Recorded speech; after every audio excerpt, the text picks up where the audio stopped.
sahibi dedi burada şaka ev yapacağım. Onu sıkıntı yapacağım. Ev yapacağım.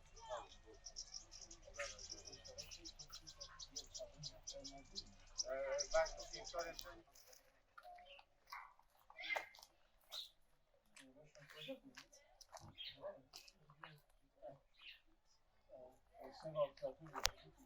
Gül, satış, Fatma Gül olsa nasıl olur?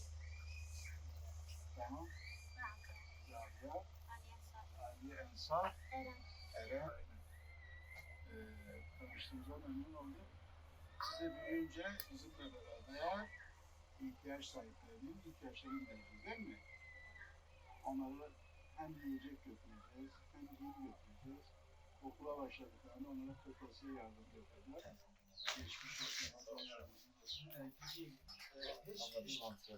Bir yerde. Gelir. Gel. İnşallah.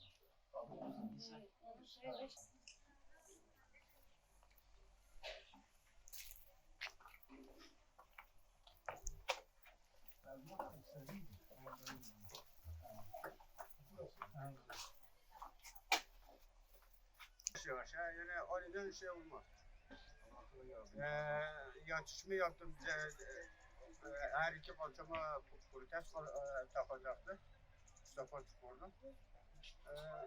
Dedim eşime söyledim dedim bu gece size misafir olayım. Bu gece işte akşam bana deprem oldu.